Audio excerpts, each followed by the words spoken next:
Thanks for tuning in to Tim's Vinyl Confessions yet again. I really appreciate it. I'm Tim Derling, and glad to have you along for this episode. I'm wearing red because I'm going through my Sammy Hagar vinyl collection. I went through my Hagar vinyl collection earlier as part of my first Van Halen vinyl, and this one's a standalone episode where I go through just my solo Sammy stuff, with one exception. I thought it was worth giving its own episode too. Besides, earlier I did a Van Halen standalone episode. Eventually, yes, I'll be doing a David Lee Roth one. So, Sammy's albums, none too easy to find, especially his early ones. So, I was happy to complete this collection, and I'm happy to show it off to you. So, Sammy's first solo album came out in 1976, called 9 on a 10 Scale. He would later borrow that phrase, of course, for Sucker and a Three-Piece, Van Halen's OU812 album. Some ringwear up at the top. There's the title. And this was a really hard one to find. This is a U.S. Capitol version, a reissue. When I say reissue, probably reissued sometime in the 80s, not recently. None of these early Hagar albums were big sellers. And what's inside? Well, nothing for lyrics or credits, at least on the version that I've got. But it's got this old Capitol, the way the Capitol label used to look on the records. And just a white paper sleeve. A little confusion. Some people think this next one I'm going to show you is Sammy's first because it was self-titled. And it's more commonly known as the Red Album. Why is that? I don't know. You tell me.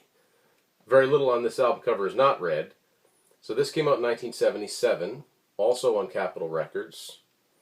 This is also a Capitol reissue, a U.S. version. Again, more red on the back. Another reason this is called the Red Album is because it has the song Red on it. No inner sleeve, at least in the version I have. And it is the Capitol reissues, a lot of them use this green Capitol logo. It's got the same logo, but the label is green, I should say. Logo and label, I get those mixed up on these episodes. Very prolific. Again, another album to come out in 1977. By this time, Sammy went through a period where he had relatively short hair, and there's no red on this, well, very little red on this. Musical chairs. Little ringwear towards the top. Bizarre album cover. His album cover graphics are always interesting. Back cover looks like he's about to either teach karate to his bandmates or take them all on. I'm not sure which. And this one, this is another U.S. edition. It's another Capitol reissue. I don't know if this is the original sleeve that came with this or not. It's got an interesting little design and the green label for Capitol reissues.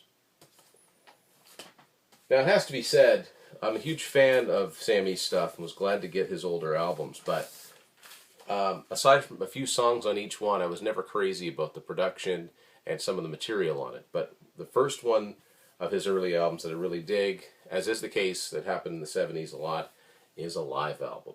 All Night Long. This one, a little beat up, a lot of ringwear.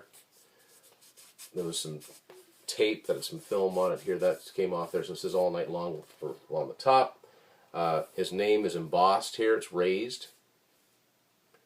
I've always thought it was strange when an artist wears their own shirt, but anyway, who am I to say? This is a U.S. version. This is not a reissue. This is from 1978, and this is a good collection of Sammy's early material. It also includes a few of the songs from the first Montrose album, Make It Last and Bad Motor Scooter. This is actually a gatefold. First one to be a gatefold. And photos from on stage with his band. He had a fairly steady band at this time. And a way you can tell that this is not a reissue is that it's got the purple Capitol label on it.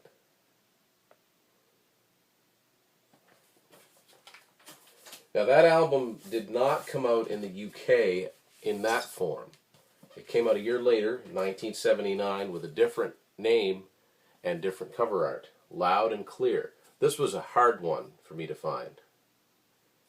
It's got Couldn't quite get rid of that. I hate when record stores put stickers on their vinyl that they can't get rid of.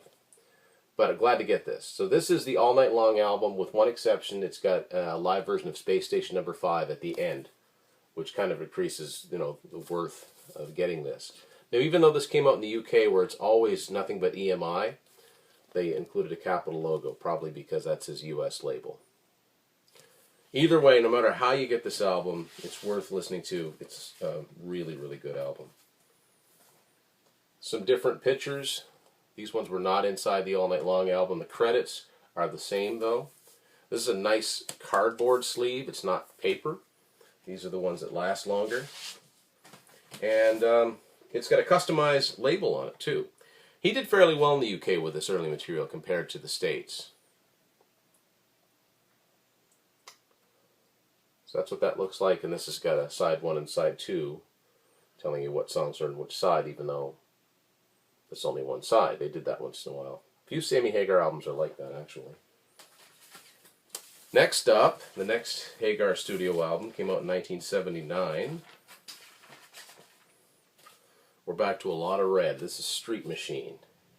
And this is a US Capitol version. A little wear on the sides here. Back cover. Sammy's always been kind of a UFO guy. He's got the Enterprise on his shirt here. Once again, same logo was on All Night Long. Letters are embossed. This one actually has an inner sleeve, photo of Sammy on one side, and credits on the other.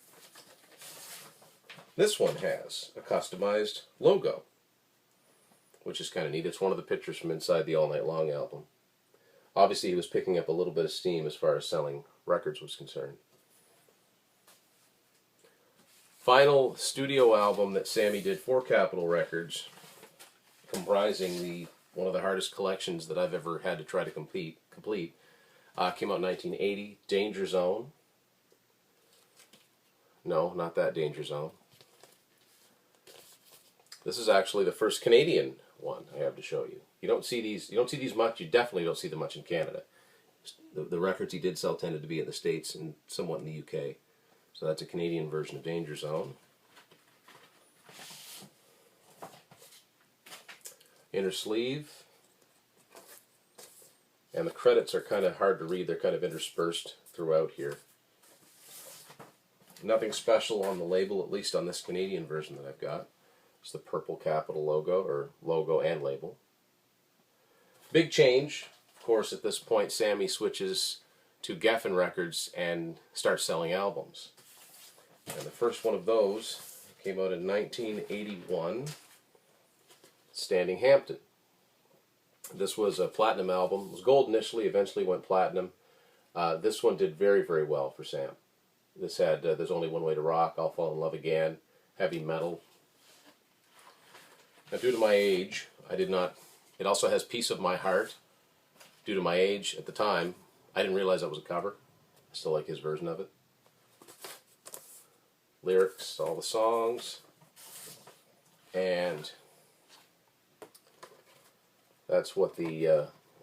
just grab that in a bad way. That is what the Geffen records looked like in the early 80s. Like I said, that is a Canadian edition. Now, this is a weird... I found this in a department store that didn't even have a music section, and it fits in this area. This is the single to I'll Fall in Love Again. This is the only Sammy Hagar single I have, and what's notable about it is that if you flip it over, there's a song called Satisfied. Great little rocking tune, recorded the same time as the Standing Hampton album. Didn't make the album, has never been on CD, has never been released in any form. There's another song he did at that period called Don't Get Hooked, which I wish they would put out. Of all the compilations that they put out of his, they've never put those B-sides out. So anyway, this is what happens with record labels. Artist leaves a label, goes to another label, becomes more successful, and so the previous label starts kicking out material. And Capitol Records did this a lot to Sam. First thing to come out was more or less a legitimate release, a legitimate best of, called Rematch. This came out in 1982. I've actually got a Canadian copy of it. 10-song best of. from his Capitol years. Very scratched up record. That's what it looks like, rematched. That's sort of specialized, the way it's written. Other than that, it's just your typical purple Capitol label. Next Hagar album to come out is one of my favorites. One of my favorites of his solo albums. 3 Lockbox, 1982, on Geffen. I like this album a lot. Did well for him. His biggest charting single, Your Love Is Driving Me Crazy, was on this record. Don't know if there was an inner sleeve to it or not. The version I have does not have one. Clear sleeve, and that's what it looked like, Geffen Records. And how do I know this is the one that originally came with it? It says Geffen Records. That's on the plastic itself. So Capitol decides to strike again, rehashing some material. Kind of a follow-up to All Night Long. This is called Live 1980. Good, like All Night Long, better versions of his Capitol material. Really like what he did with this stuff. He was quite big in the UK. This was recorded at the Hammersmith, I think the Hammersmith Odeon. I'm pretty sure Def Leppard were opening for him at this point. So that's the big curtain about to drop. And this is a Canadian edition on Capitol Records. Don't see this one all that much.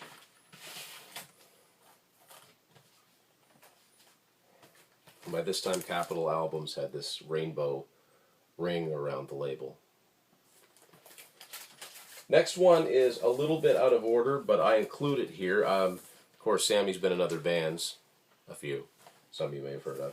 I don't include the solo or the side projects here, except for one exception because it has his name in it. In early 1984, this was released, HSAS Through the Fire. HSAS stands for Hagar, Schoen, Aronson, Shreve.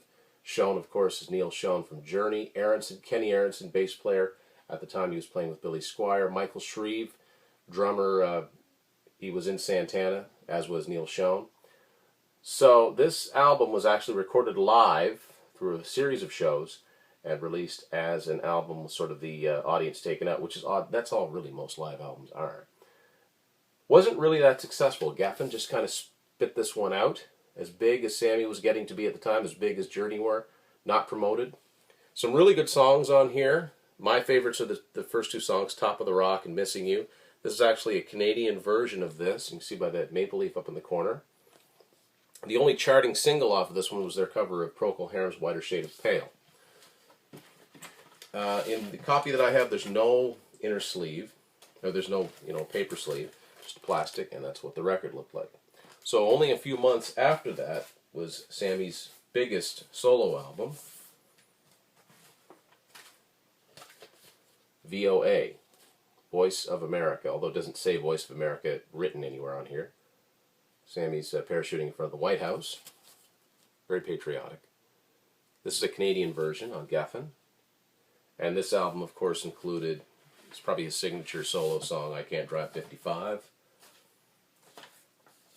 Picture Sammy and his band. This is when they were wearing their interesting jumpsuits here.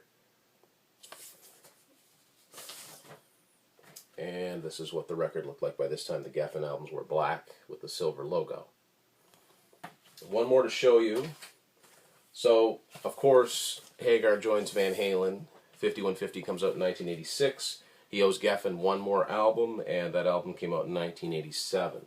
Now, the story behind this album is a little bit complicated as far as the name of it. Most original copies, all original copies, were merely self-titled. And now, the record that I bought, this was actually a clear sticker, as was this one with all the song titles on it. It was on the plastic. This is why I don't open vinyl. I got this a long, long time ago. I opened it up and I put these stickers on here. I should have kept it in better shape. So it's self-titled, although it was reissued 5 years later with the title that was intended for it, which was called I Never Said Goodbye. So that's actually the title of this record. And the cassette and the CD doesn't feature this artwork so much as it features this artwork. So I'm not sure why there was that needless confusion, but surprisingly enough, for a kind of a throwaway album, it's not bad and it sold well. Picture Sammy and all the lyrics and credits. And once again, we've got the black and silver look from the Geffen label on this record. And now Sammy's put out a lot of albums since then. I don't have any of the rest of them on vinyl. I'm not sure which ones were. You never know, I may pick them up along the way. Some of those Capitol ones I spent a long, long time looking for. So once again, thanks for watching Tim's Vinyl Confessions.